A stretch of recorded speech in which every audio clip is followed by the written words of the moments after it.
Good morning and welcome to the Point. It's been more than a week since Decision 2016. We have seen some protest and we have seen that peaceful transition of power from President Obama to President-elect Donald Trump start to proceed. Some say it has been chaotic, others say it's moving along well. Late last week, we started to see some of the names that we believe will be appointed to important roles. But what about that transition and what really happens behind closed doors? We had a unique opportunity this week to sit down with somebody who has actually been through it. She was a young college student when she was first hired by Lynne Cheney, the very same Lynne Cheney that just 3 years later would be part of a transition as her husband became Vice President of the United States in a particularly unusual election. We sat down with Stephanie Quist to talk about what's happening in this transition period with her unique perspective. I want to start with what brings you to this chair, because you have a unique set of circumstances and background. And I can't tell you how much I appreciate you being in touch, because you've been in the studio before for a taping of this show, but you weren't sitting here. You were over on the sofa because you then worked for Lynne Cheney. First of all, tell me about your background. You're from Grand Rapids. How did you end up working for Lynne Cheney? Sure. Yes, I am from Grand Rapids. And went to college, was a political science major, and like many political science majors, after graduation went to DC in search of work. At the time, Mrs. Cheney was working at the American Enterprise Institute, which is a public policy think tank in DC, where it's basically what they call a university with no students. She was working on education issues because she was a former chair of the National Endowment for the Humanities, so she studied issues concerning history and education. So I was interviewing for a position, actually a different position there, and they asked me if I thought I might want to work for Lynne Cheney. And at that point I said, "Are you talking about Mrs. Dick Cheney?" And they said, "Why, yes." And I think it was the next Monday I had an interview with her, and she is someone who has a very keen sense of what she wants. And so we talked for about 15 minutes, and she said, "I think this will work." And the next thing I knew, I was her research assistant, which she was doing Crossfire Sunday at the time as well. So we had a lot of fun. Which was a CNN program, correct. A political program. And so to set that stage, this is Vice President Dick Cheney. Yes. After Department of Defense Dick Cheney, Congressman Dick Cheney, but she was at that time as big a name in many circles as he was because of that television show. So now you're working for her. What year is that? That would have been 1997. Okay, so 1997. So fast forward, you did that for 3 years. Yes. And now it's 2000, and your world and theirs is about to change. What happened in the summer of 2000? In the summer of 2000, he managed to get himself nominated to be the Vice President of the United States. Something which I don't even think they were expecting, but the president asked him to do it and he agreed. And so I was sitting in my office and looked up on CNN and saw them being announced as the nominee for Vice President of the United States. And shortly thereafter got a call from Mrs. Cheney saying, "How would you like to be on a campaign for 3 months? I need something that's called a personal aide," which is kind of the body person. They're the person that helps a candidate through their day, keeps them on schedule, makes sure their personal needs are being taken care of. They're pretty much 24/7 with them. So for 3 months, that's what I did. I was on the airplane and traveled around and had a wonderful time. Well, it's a fascinating experience. I can't imagine what it must have been like. But kind of the purpose of this conversation is where it ended once you landed, because then it's time for the transition. And let's remember that in 2000, that transition was greatly complicated by the fact that we didn't have a final decision about who the next president of the United States was going to be until the 13th of December, if I remember, somewhere in that neighborhood. I think it was something like that. Somewhere in there. At that point, I don't think I knew what day it was on any given occasion. But yes, in fact, I still remember I was there on election night and President Gore had conceded, and we rode over toward then Governor Bush's mansion, his residence, to make an announcement together. And I still remember in the van there was a television, and that was when he had announced that he was rescinding his concession. And so for the next, pretty much the rest of the night, we just watched like everyone else, and then went through a period of a lot of uncertainty, which a transition is short enough as it is. At the time, you couldn't start a transition until you were officially elected, and so that did absolutely complicate matters, because you're trying to think, okay, how do we both deal with the issues surrounding the uncertainty, but also be prepared to move forward and actually govern on Inauguration Day. Perhaps another time I'll have you back and we'll talk about all the legal maneuvering and all of what must have been going on during that period. But the purpose of today's conversation is really about that transition. So similar in that you have a Republican following a two-term Democrat coming into office. The peaceful transition of power is perhaps one of the most solid rock foundations of our democratic society and the way we try to govern. And so it was then Bill Clinton and Al Gore, and by the way, exacerbated by the fact that it is Al Gore who has just lost in this protracted legal battle that the election became. And now you're trying to make that transition. What are you doing? I mean, obviously you're still working with Mrs. Cheney, but it's kind of a broader picture now because everybody's transitioning all at once. Yeah, I mean, all of us were trying to figure out what it is that we were going to do. And the first thing you're trying to do is, of course, obtain a staff. The staff on a campaign is much leaner, obviously, than what you need in an administration. And so the first thing we were all involved in was having Mrs. Cheney get a full staff. So at that point, I helped her somewhat through the transition. I actually, for a time, went back to AEI to help her finish up some projects, but was involved in educating her staff. She then had a new chief of staff. She has a press secretary, those types of people who are now in her world. Getting used to her and who she is, and getting her ready for assuming the role of second lady, because there's obviously a lot of official responsibilities that come along with that, not to the same extent you do with the First Lady, but for her that was a big change. And so it was helping her kind of stay comfortable while she was making that transition. What's going on around you? Because obviously you're focused on this, but the president-elect has got to pick 4,000 appointees. Obviously, he was relying very heavily on Vice President-elect Cheney, who had been in Washington, been a part of cabinet, been a chief of staff. So he had a lot of tools in his arsenal to help with. But is it more or less just organized chaos with everybody trying to find this, or is it more thematic than that? It just seems like that's a lot to do in a short period of time, about 7 weeks in this case. It is, and I think to some extent organized chaos is a good way to describe it. That said, I think particularly when if you focus on the right order, like for example, currently focusing on getting your cabinet in, getting those heads of departments in, and then focusing on some of, you have teams. What they do is they organize, they bring in a lot of people to kind of head up. You have a kind of someone who's in charge of staffing the agencies, and someone who's in charge of staffing the White House, and someone who's, in charge of then also crafting policy so that when they're actually then in office, they're ready to go, both with not only having the staff in mind, but starting to actually execute the policies they've talked about in the campaign. So as you can imagine, you're literally flooded with resumes. And people who would like to come and meet with you. So I think some of it is just having good gatekeepers and staff, which the vice president had, given some of his experience, to organize who he needed to speak with, he and then the president and other staff members needed to be interviewing, starting from the top and working their way down. And that is a process. And I don't think it's quite as chaotic as what it might seem, simply because they haven't made, it takes time to make those announcements. So there is order to it, particularly when you have people who've been there before. But it's just the amount of work that's done. It's typically a 24/7 process. I would say what I thought was most amazing is the amount of hours these folks could work, and at a level at which they had to work, and they did. So obviously when you've got a bare bones staff or a bare bones office, there's a lot of running around and figuring things out. But it's amazing how quickly things start to come together at the same time.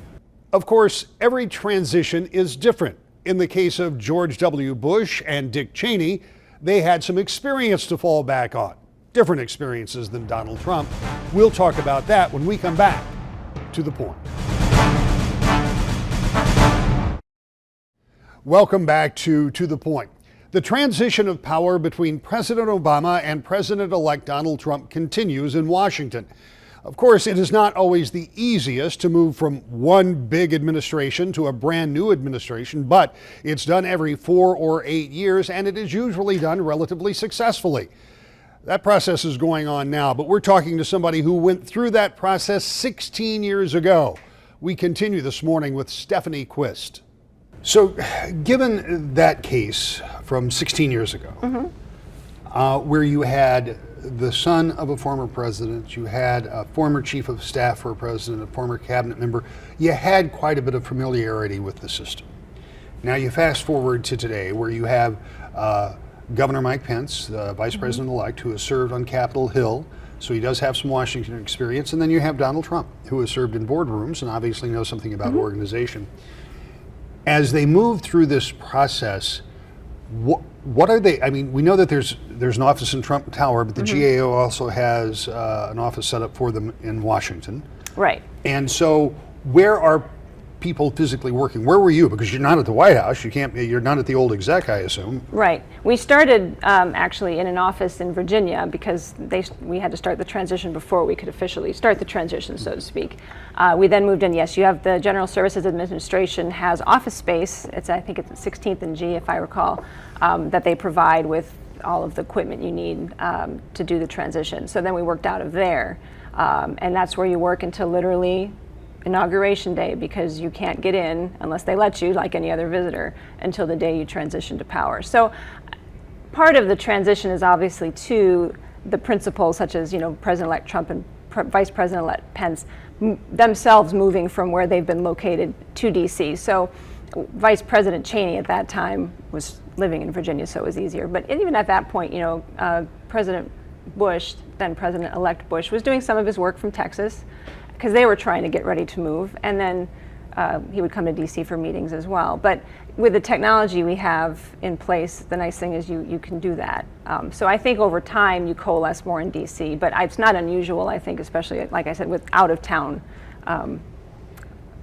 candidates and nominees and president-elects, that they would be spending some time in where they're comfortable and where they've got maybe their own setup already.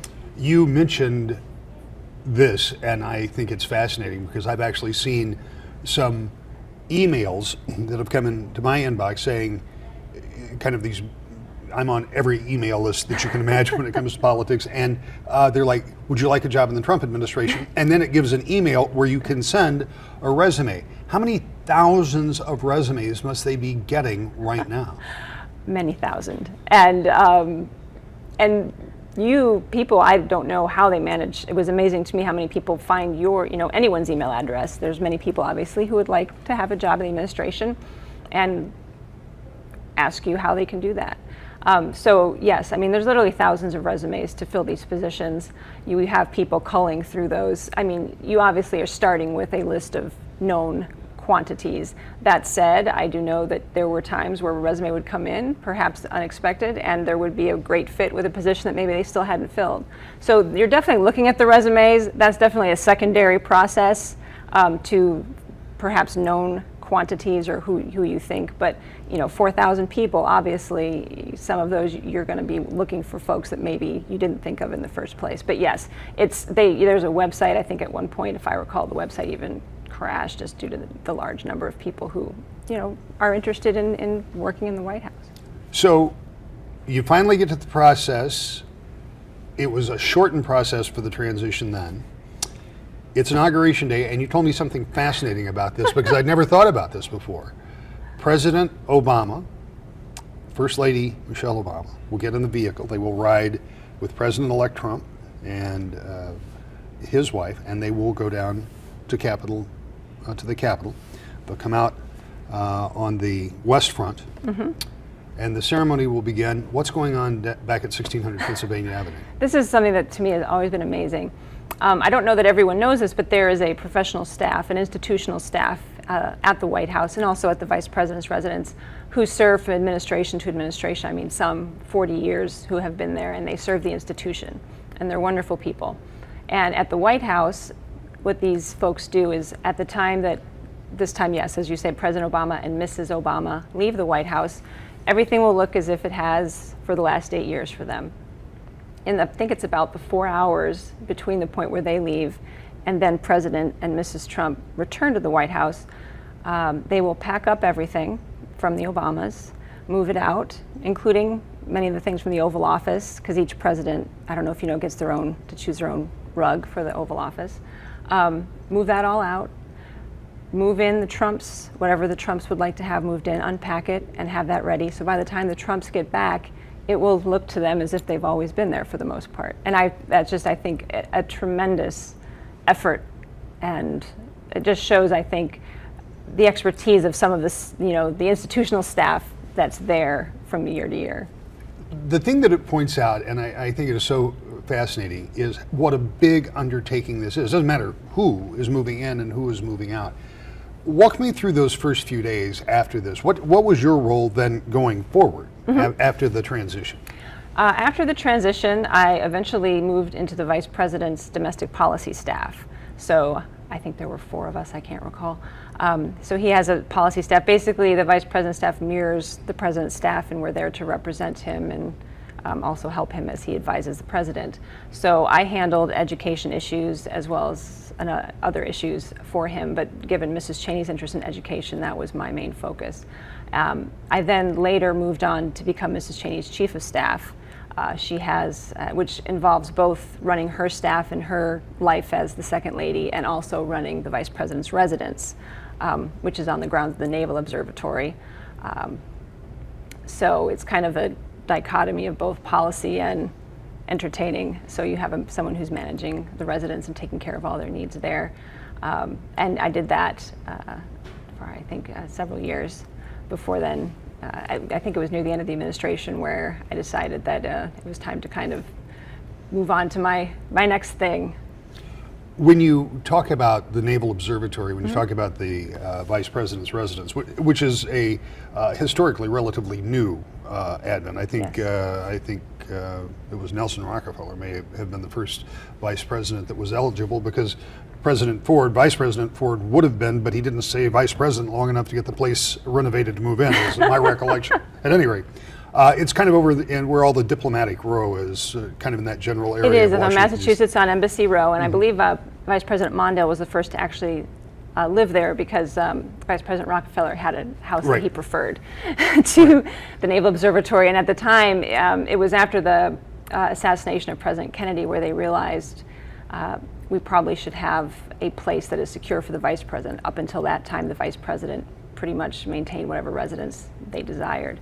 And at that time, I think it was the Vice Admiral of the Navy, that was his home, and that was at the time kind of the best home they could find that was secure. It's a secure facility. And so they started using that as the Vice President's residence. So it is the Naval Observatory is there, so the official naval clock that keeps the official time is there. And it's a beautiful grounds. The Naval Observatory, an actual observatory, is on the grounds as well as the residence. So, when you look back at this, obviously, in many ways, this is a job for and a game for young people, because it is exhausting. It is, as you pointed out, it's 24/7. But it also is at the very highest levels of government continuity, and so it can be pretty daunting for young people too at the same time. And perhaps you're young enough sometimes you don't take in the severity of it, so you don't worry about it as much.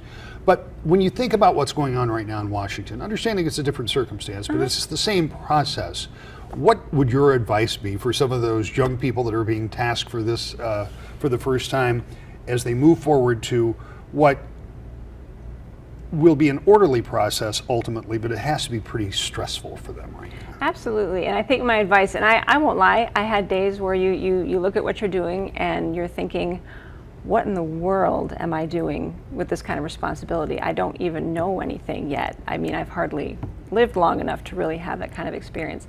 And I think I found 2 things, which is, one, if you're smart and you work hard, it's amazing how fast you can learn. And so keep at it, and know you're serving, and just work hard. And secondly, I'd say, as always, even in those jobs, there are always people with more experience who are always willing to talk to you. And one of the best things, and I think one of the best resources I had when I was working there, is that obviously lots of people are happy to come and talk with you about issues or anything that you find is important. So what was great was that I wasn't depending on just myself. I was able to look at the resources around, or the people, other experts on the issue, and say, hey, do you mind coming and meeting with me and talking with me through this issue. And so that was what I say to young people is don't feel like you have to do it on your own. Look to those who might have experience that is useful to you and enjoy the ride, because you will do well. If you work hard, there's smart people. You wouldn't be there if you weren't smart. And so have fun. Your role today is that of a counselor. You're an attorney. Yes. And you're a mom. I am. When you look back on that time 16 years ago, do you always just smile? Is it just one of those experiences that you're one of a handful of people had, and there aren't many people that have those stories to tell? It was such a blessing to be able to do what I did when I did it. Absolutely. And in fact, even now, I mean, the amount of memories you have and all of the stories that you look back on. David Addington, who was the vice president's chief of staff, once said something to me that I thought was funny, is the best thing about the White House is that you can look back on it with fond memories, even if you're maybe not looking on it fondly at the time. And that is so true. There's no experience you can't, the amount of what you learn, you just don't learn anywhere else. And the stories and the fascinating people you see and meet and get to have conversations with, I will never have anything like that again.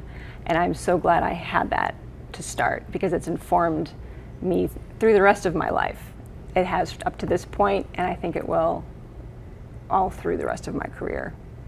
Obviously, there are differences in every transition, but to get an inside look of some of what may be going on now in Washington and New York, interesting, fascinating process that will continue right up through the inauguration. We'll be back with more To the Point. As we move towards the Thanksgiving holiday, we'll learn more about who will be on Donald Trump's cabinet and where some of those other appointments will come from. As we move into the new year, of course, the inaugural plans will be in full swing, and we'll continue to follow it all here every Sunday morning at 10 o'clock and throughout the week on 24-Hour News 8. We'll see you back here next Sunday, 10 o'clock, Wood TV 8 for To the Point.